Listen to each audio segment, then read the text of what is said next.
ഇന്ന് നമ്മൾ ചെമ്മീനും ബ്രെഡും വെച്ചിട്ടുള്ള ഒരു ഐറ്റാണ് കേട്ടോ ഉണ്ടാക്കാൻ പോകുന്നത്. കുറച്ച് വെള്ളം ഒഴിച്ചിട്ട് കുരുമുളക് പൊടി മഞ്ഞൾപ്പൊടി ഉപ്പ് ഇട്ടിട്ട് ചെമ്മീൻ ഒന്ന് വേവിച്ചെടുത്തിട്ടുണ്ട്.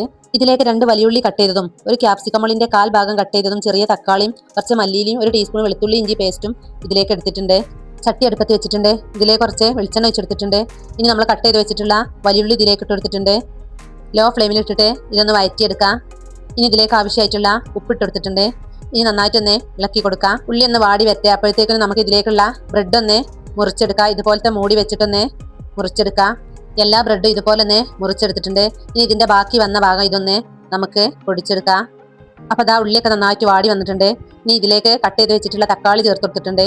ഇനി നന്നായിട്ടൊന്ന് ഇളക്കി കൊടുക്കാം. ഇനി ഇതിലേക്ക് വെളുത്തുള്ളി ഇഞ്ചി ക്യാപ്സിക്കമൾ കട്ട് ചെയ്തത് ഇതിലേക്ക് ഇട്ടെടുത്തിട്ടുണ്ട്. ഇതിലേക്ക് 1/2 ടീസ്പൂൺ മഞ്ഞൾപ്പൊടി കൂടി ചേർത്ത് കൊടുത്തിട്ടുണ്ട്. ഇനി 2 മിനിറ്റ് ഒന്ന് മൂടി വെച്ച് വേവിച്ചെടുക്കാം. അപ്പൊ ദാ ഉള്ളിയൊക്കെ നന്നായിട്ട് വാടി വന്നിട്ടുണ്ട്. ഇനി ഇതിലേക്ക് കട്ട് ചെയ്ത് വെച്ചിട്ടുള്ള മല്ലിയില ഇട്ടെടുത്തിട്ടുണ്ട്. വേവിച്ച് വെച്ചിട്ടുള്ള ചെമ്മീൻ ഇതിലേക്ക് ഇട്ടെടുത്തിട്ടുണ്ട്. ഇനി നന്നായിട്ടൊന്ന് എല്ലാ ഭാഗത്തും ആകുന്ന രീതിയിലൊന്ന് ഇളക്കി കൊടുക്കാം. ബ്രെഡ് ഒന്ന് പൊടിച്ചെടുത്തിട്ടുണ്ട്. ഇനി ഒരു ബൗളിലേക്ക് 3 ടീസ്പൂൺ മൈദപ്പൊടി കുറച്ച് വെള്ളം ഒഴിച്ചിട്ടൊന്ന് മിക്സ് ചെയ്തെടുക്കാം.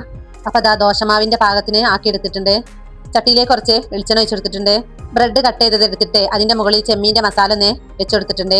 ഇനി വേറെ ഒരു ബ്രെഡ് കഷ്ണം എടുത്തിട്ട് ഇതിന്റെ മുകളിലൊന്ന് കമിഴ്ത്തി വെച്ചെടുക്കാം. ഇനി നമുക്ക് മൈദമാവിലൊന്ന് മുക്കിയിട്ട് ബ്രെഡ് ക്രംസിലൊന്ന് കോട്ട് ചെയ്തിട്ട് എണ്ണയിലൊന്ന് ഫ്രൈ ചെയ്തെടുക്കാം. അപ്പൊ ഇതാ എണ്ണ ചൂടായി വന്നിട്ടുണ്ട്. ഇനി ഇതിലേക്ക് ഇട്ടൊന്ന് ഒരു ഭാഗം ഒന്ന് അതിന്റെ ശേഷം ഒന്ന് മറിച്ചിട്ടെടുക്കാം. അപ്പൊ ഇതാ 2 ഭാഗം വെന്ത് വന്നിട്ടുണ്ട്. ഇനി എണ്ണീന്നൊന്ന് കോരി മാറ്റാം. അപ്പൊ എല്ലാ ബ്രെഡും ഇതുപോലെ ഒന്ന് ചെയ്തെടുക്കാം. വെജിറ്റബിളും ചിക്കനും ബീഫൊക്കെ വെച്ചിട്ട് ഇതുപോലെ ചെയ്തെടുക്കാം കേട്ടോ. അപ്പൊ ഇതാ നമ്മുടെ അടിപൊളി ടേസ്റ്റി ആയിട്ടുള്ള ചെമ്മീനും ബ്രെഡും വെച്ചിട്ടുള്ള ഐറ്റം ഇവിടെ റെഡി ആയിട്ടുണ്ട്. അപ്പൊ എല്ലാവരും ഒന്ന് ട്രൈ ചെയ്ത് നോക്കണേ. കൂടെ തന്നെ ഇതുപോലുള്ള ഈസി റെസിപ്പികൾക്കായി എന്റെ ചാനൽ ലൈക്ക് ചെയ്യാനും ഷെയർ ചെയ്യാനും സബ്സ്ക്രൈബ് ചെയ്യാനും മറക്കല്ലേ.